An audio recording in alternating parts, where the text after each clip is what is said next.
কসবা গণধর্ষণ কাণ্ডে তৎপর জাতীয় মহিলা কমিশন। একেবারে সাউথ ক্যালকাটা ল কলেজে অর্চনা মজুমদার, জাতীয় মহিলা কমিশনের সদস্য অর্চনা মজুমদার ল কলেজে এনসিডব্লিউর 3 সদস্যের প্রতিনিধি ক্রাইম সিনের ছবি তুলতে চায় এনসিডব্লিউকে বাধা কলকাতা পুলিশের সঙ্গে বচসায় অর্চনা মজুমদার। কলেজ চত্বরে ভিডিওগ্রাফিতে বাধা এনসিডব্লিউর গাইডলাইনে ছবি তোলার অনুমতি আছে দাবি করেছেন এনসিডব্লিউর সদস্য অর্চনা মজুমদার। একেবারে যেমনটা জানতে পারা যাচ্ছে যে আজ নির্যাতিতা তরুণীর বাড়িতে যাবেন এনসিডব্লিউর সদস্য অর্চনা মজুমদার। একেবারে যেই খবর উঠে আসছে ইতিমধ্যেই সবচেয়ে গুরুত্বপূর্ণ খবর, কসবা গণধর্ষণ কাণ্ডে তৎপর জাতীয় মহিলা কমিশন। ইতিমধ্যে সাউথ ক্যালকাটা ল কলেজের সামনে থেকে সরাসরি রয়েছে আমাদের প্রতিনিধি প্রীতি পাত্র। প্রীতি, ক্রাইম সিনের ছবি তুলতে বাধা এনসিডব্লিউর সদস্যকে একেবারে পুলিশের সঙ্গে বচসায় জড়িয়ে পড়েন অর্চনা মজুমদার। এই মুহূর্তে কি পরিস্থিতি প্রীতি?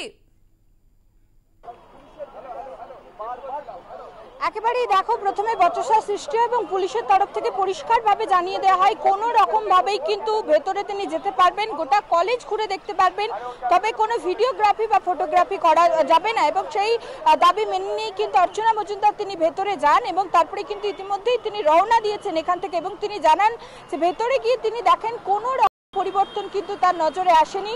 পুলিশ ছাড়া সেখানে শুধুমাত্র একজন নিরাপত্তা রক্ষী রয়েছে যাকে নতুনভাবে নিয়োগ করা হয়েছে। ফলে গোটা ঘটনা কি ঘটেছে বা কি বিষয়ে সেই বিষয়ে তিনি কিছুই জানেন না এবং একটি নতুন করে সিসিটিভি ফুটেজ লাগানো হয়েছে এমনটাই কিন্তু অর্চনা মজুমদার জানান। তবে সব থেকে যে বিস্ফোরক দাবি তিনি করছেন, আজ আমরা সকাল থেকেই যে বিষয়টা জানাচ্ছিলাম যে আজ কিন্তু অর্চনা মজুমদার জাতীয় মহিলা কমিশনের এ রাজ্যের সদস্য হিসেবে তার কিন্তু নির্যাতিতার বাড়ি যাওয়ার কথা ছিল। আমি তোমার ছবিটা দেখাবো, কিছুক্ষণ আগে কলেজে আসেন, এখান থেকেই কিন্তু তারা নির্যাতিতার বাড়ি যাওয়ার কথা ছিলেন। তবে অর্চনা মজুমদার এই ঘটনাস্থল পরিদর্শন করে বেরিয়ে এসে তিনি জানান যে তিনি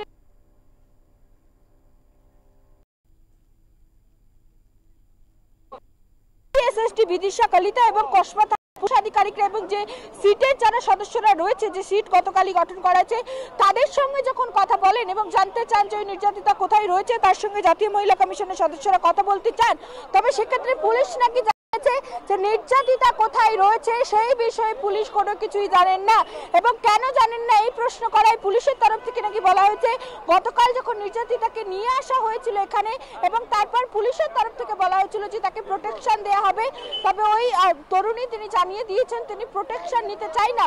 সেই কারণেই এই মুহূর্তে নির্যাতিতা কোথায় রয়েছে তা নাকি পুলিশের জানা নেই, এমনটাই অর্চনা মজুমদার তিনি জানাচ্ছেন। এবং তিনি পরিষ্কার দাবি করছেন যে পুলিশের তরফ থেকে তরুণীকে লুকিয়ে রাখা হয়েছে জাতীয় মহিলা কমিশন যাতে তার সঙ্গে কথা বলতে না পারে, কি ঘটনা ঘটেছিল এবং শুধুমাত্র যে 4 জনকে গ্রেফতার করা হয়েছে শুধুমাত্র তারাই, তাই এই ঘটনার সঙ্গে আরো অনেকে জড়িত রয়েছে সেই বিষয়ে যাতে জাতীয় মহিলা কমিশন না জানতে পারে, সেই কারণেই তাকে লুকিয়ে রাখা হয়েছে। একেবারে অর্চনা মজুমদার কোট আনকোট কিন্তু তিনি এই কথাই বলছেন যে নির্যাতিতাকে লুকিয়ে রেখেছে পুলিশ, জাতীয় মহিলা কমিশন যাতে তার সাথে দেখা করতে না পারে সেই ব্যবস্থাই করেছেন পুলিশ আধিকারিকরা। সেই কারণে অর্চনা মজুমদার তিনি জানান যে গোটা বিষয় নিয়ে কিন্তু দিল্লিতে তিনি জানাবেন, কমপ্লেন জানাবেন কিভাবে একজন এসএসটি বিদিশা কলিতা যিনি গোটা তদন্ত চালাচ্ছেন তিনি কিভাবে নির্যাতিতার কোনো খবর জানেন না। এই গোটা বিষয় নিয়ে কিন্তু তাদের মেইন দপ্তর রয়েছে, সেখানে তিনি অভিযোগ জানাবেন এবং তারপরে পরবর্তীতে কি ব্যবস্থা নেওয়া যায় বা কিভাবে নির্যাতিতার সঙ্গে তিনি দেখা করতে পারেন সেই বিষয়টি কিন্তু পরবর্তীতে ভেবে দেখবেন। একেবারে ধন্যবাদ প্রীতি।